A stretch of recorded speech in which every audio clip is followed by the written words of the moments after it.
जय हिंद मेरे प्यारे साथियों, मैं अमर सिंह एक बार फिर से आप सभी का हार्दिक स्वागत करता हूं अपने YouTube के प्लेटफॉर्म पर। तो देखिए, आपको जैसा कि मैंने पिछली वीडियो में बताया भी था और विगत कुछ दिनों से आपको मिल भी रहे हैं जो भी कॉन्सेप्ट, टॉपिक, क्वेश्चन क्लियर और पूरे मिल रहे हैं। तो प्लीज आपको यदि वीडियो अच्छा लगा करे तो आप उसको शेयर करना, लाइक करना, कमेंट करना और नए जुड़े तो चैनल को सब्सक्राइब करना ना भूलिएगा। तो देखिए, जो कल आपको हमने बताया था कि निम्नलिखित में से कौन सी बड़ी है, या घातांक और करड़ी से जो रिलेटेड मोस्टली जो क्वेश्चंस एसएससी एग्जाम में या अदर एग्जाम्स में जो पूछे जाते हैं उनकी आज मैं श्रृंखला लेके आया हूं और मैं उम्मीद करता हूं पूर्ण विश्वास के साथ कि आपको बहुत प्यारी लगेगी। तो सो गाइस, बने रहिए मेरे साथ। देखिए, पहला प्रश्न आपकी स्क्रीन पर आता है।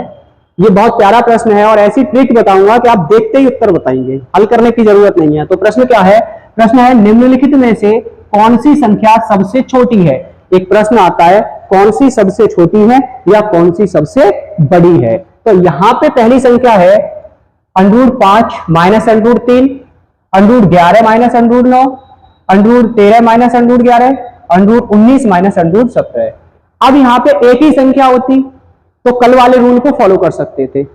अब इसको कैसे बताएंगे, मैं ट्रिक बताता हूं आपको। पहले इनका निकालिए अंतर। क्या निकालना है आपने? अंतर निकालना है। तो पहली संख्या में वर्गमूल को भूल जाओ, इस पे जो करनी लगी है उसे भूल जाओ। कितना है? 5 माइनस 3, 5 माइनस 3 करो तो कितना आएगा? 2। ऐसे 11 में से 9 घटाइए आप, 11 माइनस 9 करेंगे तब भी कितना आएगा? 2। ऐसे 13 माइनस 11 करेंगे, 13 माइनस 11 करेंगे तब भी 2।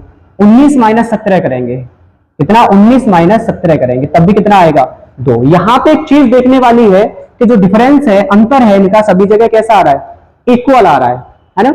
डिफरेंस इक्वल आए और इनके बीच में हो माइनस, तब याद रखना जो सबसे बड़ी संख्या होगी वो सबसे छोटी होगी और जो सबसे छोटी होगी वो सबसे बड़ी होगी। तो इसमें सबसे छोटी संख्या कौन सी होगी?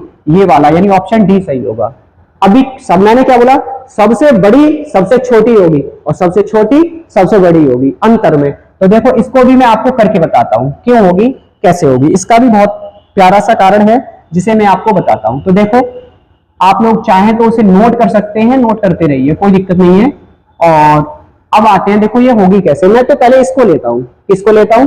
√5 माइनस √3 को लेता हूं। इसका परिमेयकरण कर दो तो √5 प्लस √3 से गुणा किया जाएगा और √5 प्लस √3 से भाग किया जाएगा, क्योंकि यहाँ माइनस साइन है तो प्लस वाले से कर लो। ऊपर क्या बन गया?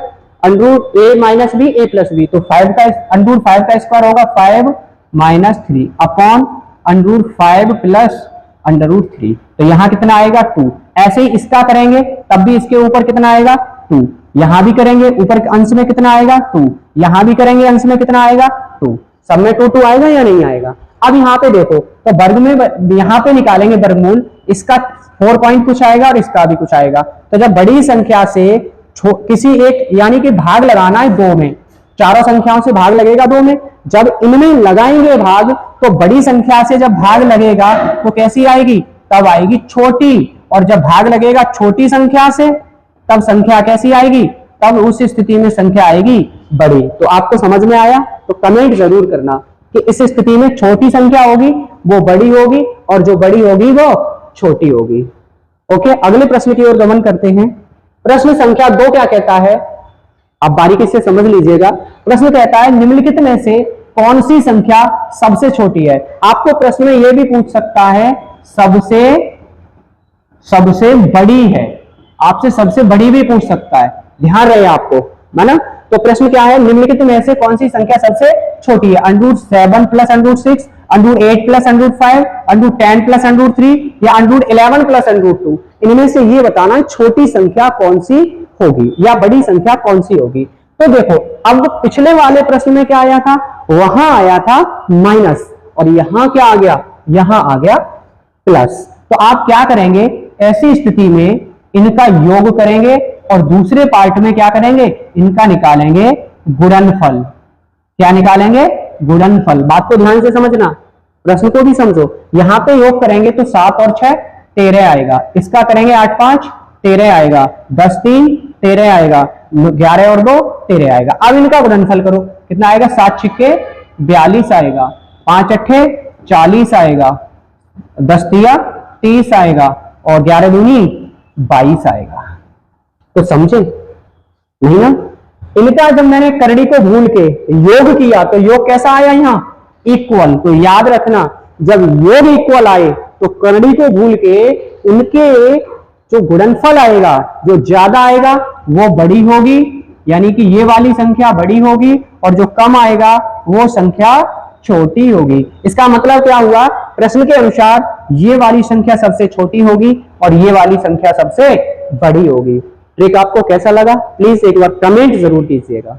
अगले प्रश्न की ओर चलते हैं। प्रश्न संख्या 3 क्या कहता है? सेम जो पिछला वाला था उसी का एक कॉपी वर्जन है। निम्नलिखित में से कौन सी संख्या सबसे छोटी है?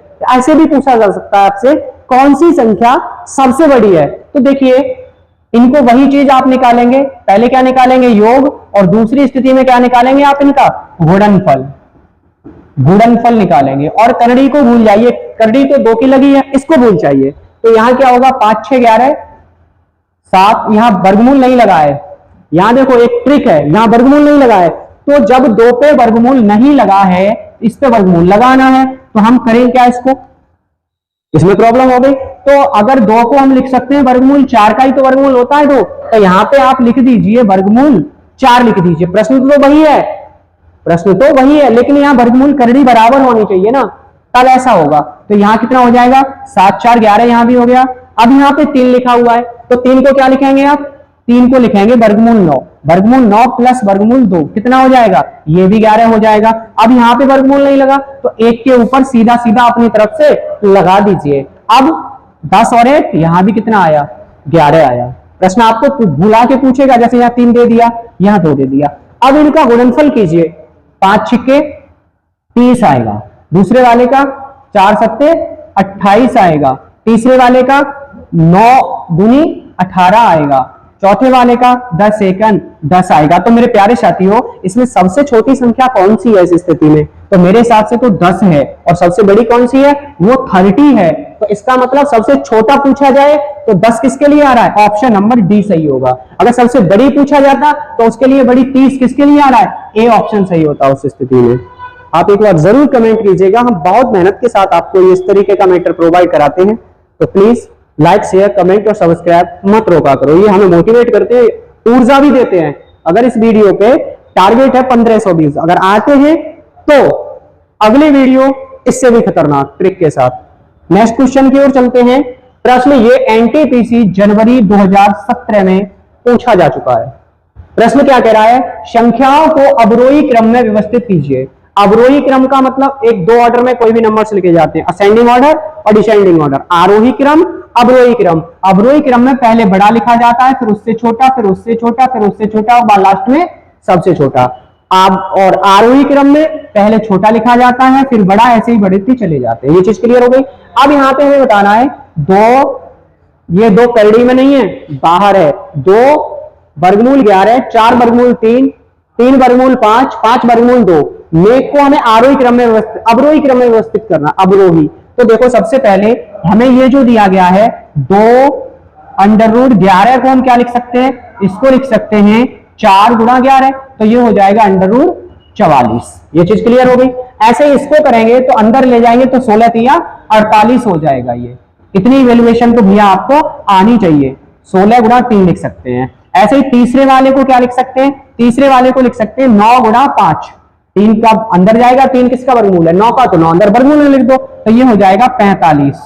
ठीक है ना? ये 45 हो गया। इसको लेंगे तो 5 पंजे 25 दूनी 50 हो जाएगा, यानी कि ये हो जाएगा 25 गुणे 2 बराबर वर्गमूल 50। अब हमसे पूछा है आरोही या अवरोही क्रम, तो अवरोही में इसमें सबसे बड़ी कौन सी है? सबसे बड़ी संख्या का वर्गमूल सबसे बड़ा आएगा और सबसे छोटी संख्या का वर्गमूल सबसे छोटा आएगा। तो सबसे बड़ी संख्या इनमें कौन सी है? 50 है। और 50 किसके लिए है? 50 है 5 अंडर रूट 2 के लिए। तो 5 अंडर रूट 2 पहले नंबर पे किसी भी विकल्प में नहीं है, तो इसका मतलब आंख बंद करके ऐसी स्थिति में लगा सकते हो कि इसका जो ऑप्शन सही होगा वो 5 अंडर रूट 2, उसके बाद 50 से छोटी 48, 48 किसके लिए है?